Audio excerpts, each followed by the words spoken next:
Assalamualaikum warahmatullahi wabarakatuh. Selamat siang anak-anak. Selamat bertemu kembali dengan Pak Agus. Alhamdulillah kita bisa bertemu muka di udara. Bagaimana kabarnya anak-anakku sekalian? Sehat? Alhamdulillah, mudah-mudahan kalian semuanya dalam keadaan sehat walafiat. Bersabar itu merupakan salah satu langkah untuk menuju kesuksesan, sehingga dengan kondisi yang seperti ini tetap kalian itu dikedepankan adalah sabar dan berusaha agar ketika kita menghadapi sesuatu kesulitan itu dengan kesabaran, maka sesuatu itu akan bisa berjalan dengan baik. Anakku sekalian, pada kali ini pembelajaran PAI seperti yang telah di-sharekan beberapa minggu yang atau 1 minggu ke belakang, yaitu tema 3, yaitu cita-citaku menjadi anak yang soleh. Kali ini pun Bapak tidak akan menginjak kepada tema yang selanjutnya, yang keempat. Berhubung dengan tema yang ketiga itu kemarin agak sedikit gangguan kelihatannya, sehingga perlu penjelasan ulang, atau ada penjelasan yang tentu saja penjelasan itu tidak ada di dalam modul yang telah Bapak berikan. Jadi tetap kalian itu modul kelas 5 silakan untuk dipelajari, akan tetapi tidak menutup kemungkinan pembelajaran PAI itu tidak mesti harus ada di dalam modul. Terbukti pada kesempatan ini Bapak akan memberikan tambahan penjelasan mengenai cita-citaku menjadi anak yang soleh, yaitu di tema yang ketiga, yaitu tentu saja tidak ada di dalam modul tersebut. Oleh karena itu, kalian pastikan dalam mengikuti pembelajaran ini bisa dipersiapkan alat tulisnya. Apa yang Bapak ceritakan atau Bapak katakan tentu saja supaya kalian bisa mengingatkan ketika akan melakukan ulangan, maka bisa dibuka-buka kembali catatannya. Itu barangkali sebagai mengingat saja kalian. Baiklah anak-anakku sekalian, di tema yang ketiga itu, cita-citaku menjadi anak yang soleh. Seperti di awal Bapak katakan, salah satu cara atau jalan untuk menjadi anak yang soleh, salah satu di antaranya mempunyai kejujuran, hormat, dan patuh. Itu di dalam video yang kemarin. Dan sekarang akan dijelaskan juga. Yang dimaksud dengan jujur, sekali lagi, apa sih artinya jujur? Jujur artinya, kalau di dalam bahasa sederhana kan, yaitu berkata atau berbicara yang sebenarnya, atau berbicara apa adanya. Itu simpel sekali yang dikatakan jujur. Kemudian, mengapa kita harus jujur? Apa pentingnya kita jujur? Nah, oleh karena itu, kembali kepada menjadi anak yang soleh, tentu saja salah satu sifat ini yang harus dimiliki oleh kita semuanya, termasuk kalian. Sebab dengan kejujuran, dengan adanya sifat jujur pada diri kita, maka tentu saja akan mendatangkan hal-hal yang positif bagi orang tersebut. Contoh, ketika kita jujur, tentu saja banyak orang yang senang. Ketika jujur, banyak teman yang senang. Bahkan bukan hanya teman, saudara, bahkan orang tua termasuk bapak dan ibu juga, ketika mendengar atau melihat, menyaksikan anaknya jujur, subhanallah, itu yang diharapkan. Kenapa? Salah satu cita-cita untuk menggiring anak menjadi anak soleh itu diantaranya adalah jujur. Anak-anak sekalian, kejujuran itu merupakan perhiasan Rasulullah SAW. Makanya Bapak katakan, apakah penting? Memang penting. Sebab kejujuran itu merupakan perhiasan Rasulullah SAW. Oleh karena itu, bukan emas, bukan perak, bukan harta yang bergelimpang, akan tetapi kejujuran itu merupakan salah satu pondasi sehingga mengalahkan perhiasan, mengalahkan emas, mengalahkan perak, mengalahkan harta benda. Artinya benda tidak ada harganya, emas tidak ada harganya, perak tidak ada harganya ketika kita tidak memiliki sifat kejujuran. Maka kejujuran itulah yang sangat dibutuhkan untuk menjadi anak yang soleh. Anak sekalian, jujur juga merupakan sifat Rasulullah SAW yang harus kita teladani. Dalam bahasa Arab, jujur itu dalam bahasa Arab disebut asyidkun atau kejujuran. Sehingga di dalam Islam ada yang mengatakan bahwa kejujuran itu terbagi menjadi 5 bagian. Yang pertama ada yang disebut dengan asyidkul qalbi. Sekali lagi, yang pertama disebut dengan asyidkul qalbi. Apa itu sidqul qalbi? Yaitu jujur dalam berniat.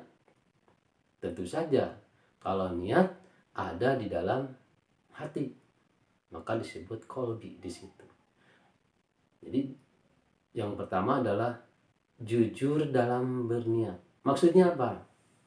Maksudnya jujur dalam berniat ini pastikan bila melakukan sesuatu itu dibarengi dengan niat. Jadi ketika kita akan melakukan sesuatu, akan melaksanakan sesuatu atau mengerjakan sesuatu, itu dibarengi dengan niat. Contoh, ketika kita mau pergi ke sekolah, niat dari rumah, lillahi ta'ala, saya berniat untuk mencari ilmu. Kemudian meminta doa kepada kedua orang tua agar diselamatkan di perjalanan hingga kembali lagi ke rumahnya. Itu dibangun di dalam diri kita supaya terbiasa hati kita itu jujur di dalam melaksanakan satu kegiatan atau melakukan suatu kegiatan. Yang kedua, jujur ketika berucap atau disebut dengan asyidkul hadis. Lagi, asyidkul hadis artinya jujur ketika berucap atau jujur ketika berbicara. Mengapa?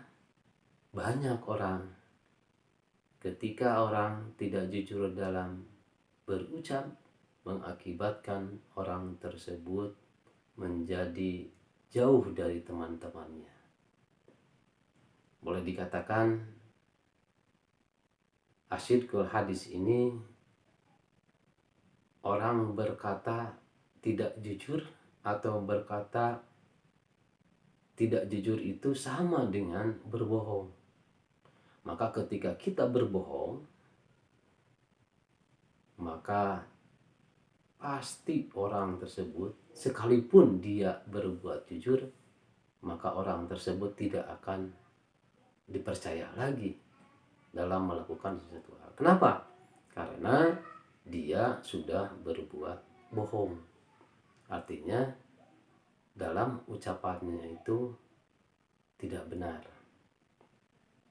Jadi sekali lagi, ketika kita berkata bohong, itu merupakan salah satu bukan sifat jujur di dalam berucap. Kemudian yang ketiga, anak-anak sekalian, yang ketiga adalah asyidqul amal, jujur tatkala berbuat.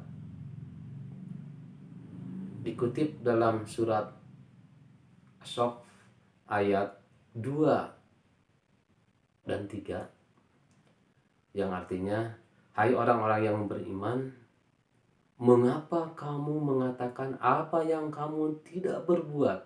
Sekali lagi, di dalam Al-Quran disebutkan di situ, artinya, hai orang-orang yang beriman, mengapa kamu mengatakan apa yang kamu tidak berbuat? Amat besar kebencian di sisi Allah Subhanahu wa Ta'ala bahwa kamu mengatakan apa-apa yang kamu tidak berbuat.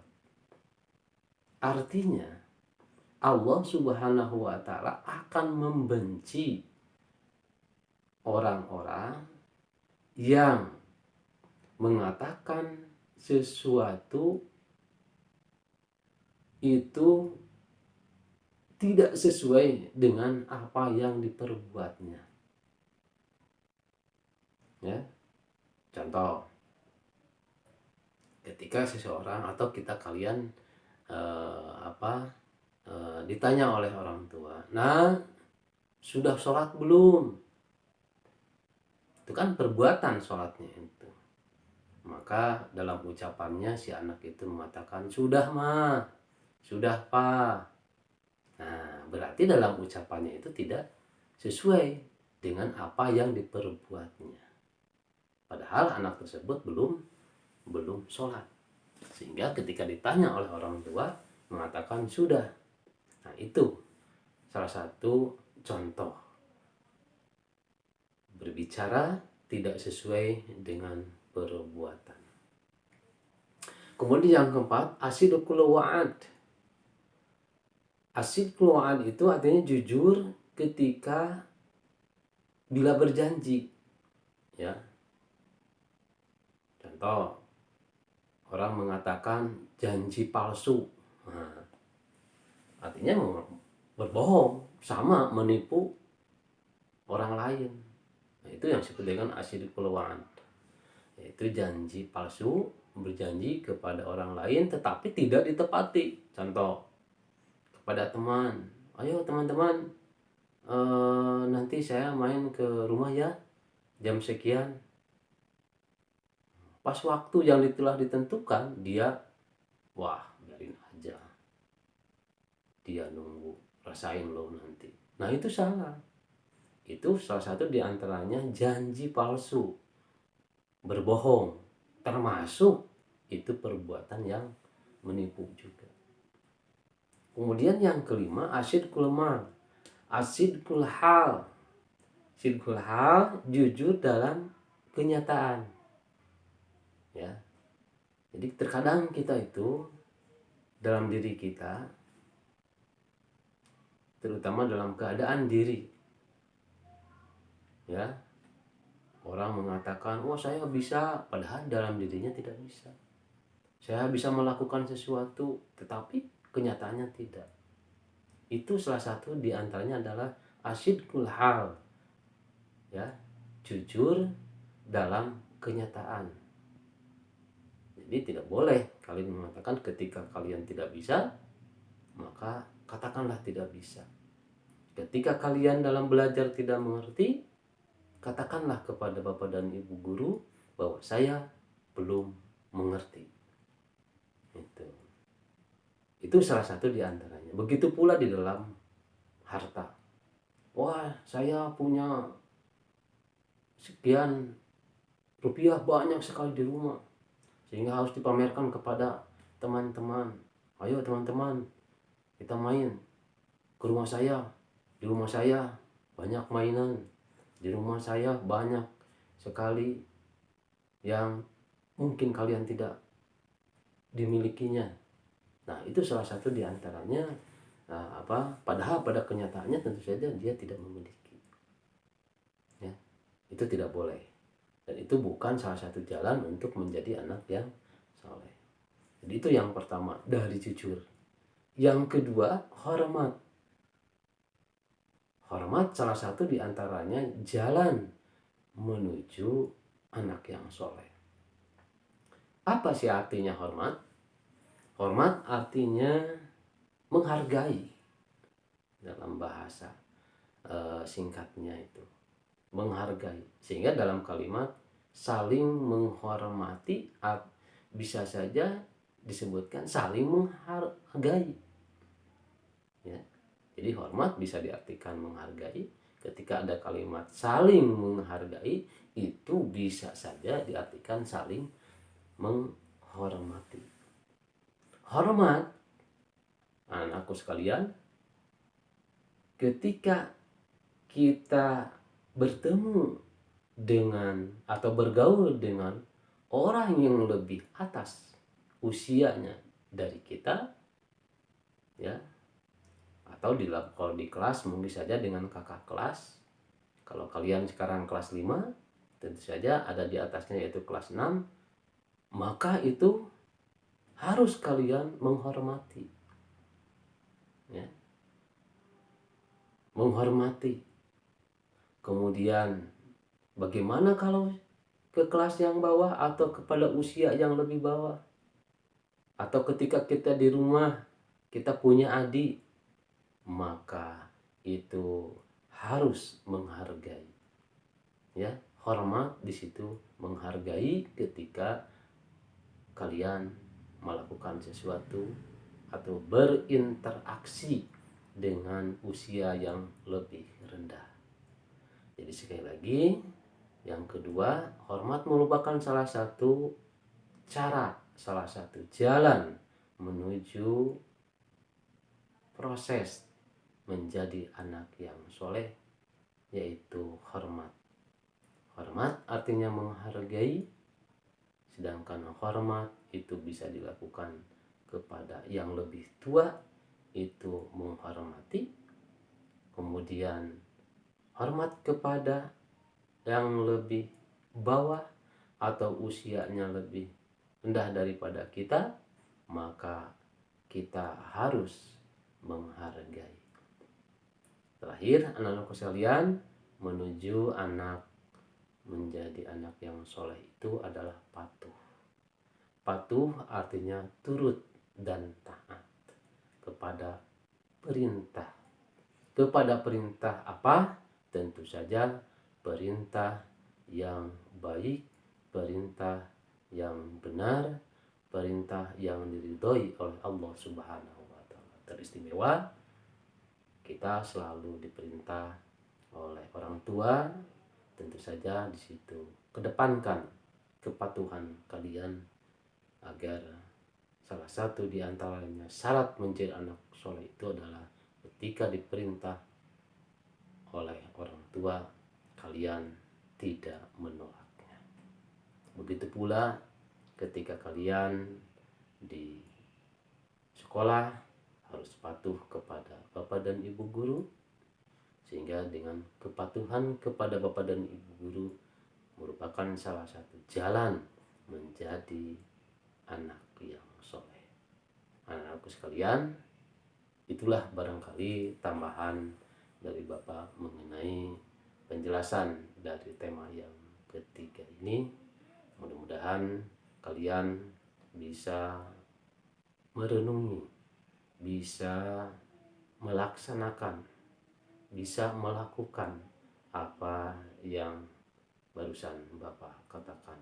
Doa dari Bapak, kalian mudah-mudahan yakin menjadi anak yang soleh apabila kalian betul-betul bisa melakukan hal-hal yang barusan Bapak katakan.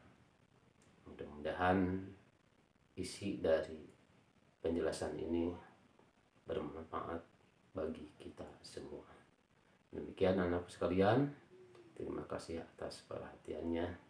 Assalamualaikum warahmatullahi wabarakatuh.